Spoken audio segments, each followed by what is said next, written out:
It seems to me as these news clips start to come out and MindMed is beginning to promote itself to try and gain investor interest, I'm starting to realize that a lot of the videos with the CEO are going to be playing in the States. Well, up here in Canada, I don't know if a lot of you know what BNN Bloomberg is, but it's the Canadian arm of Bloomberg.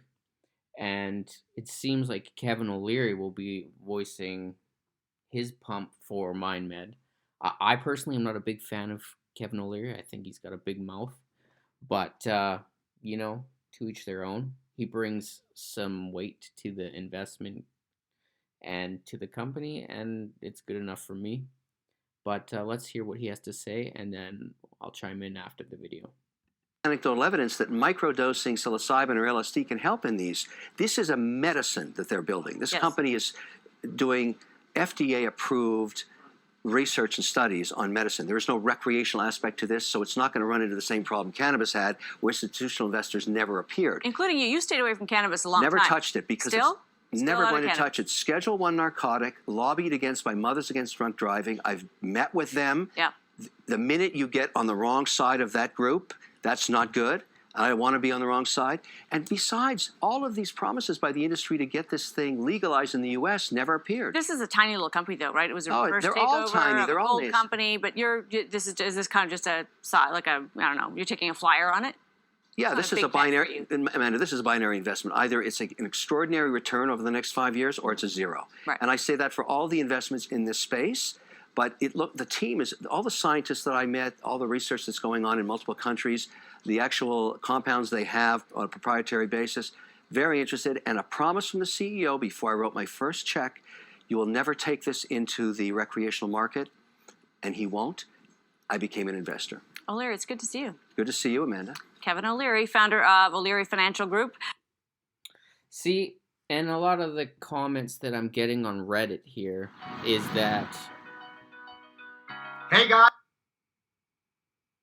they are disappointed that it's not going to be a recreational side to this.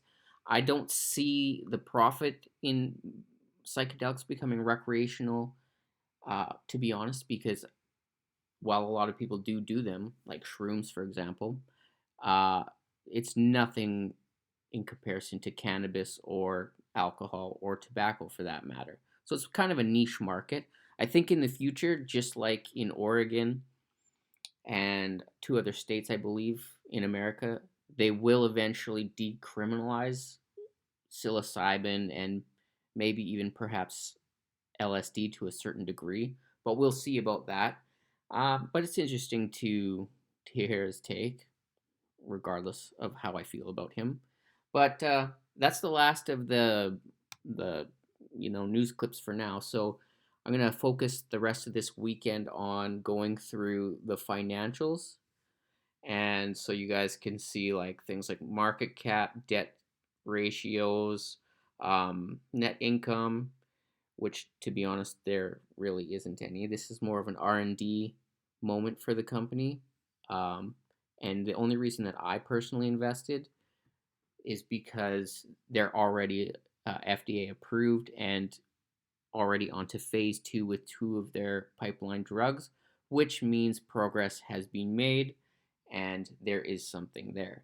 But we can dive into that in the next video. And some of you have requested to see, because I say that my channel is transparent, some of you have requested to see how many shares I bought. I'm totally cool with that.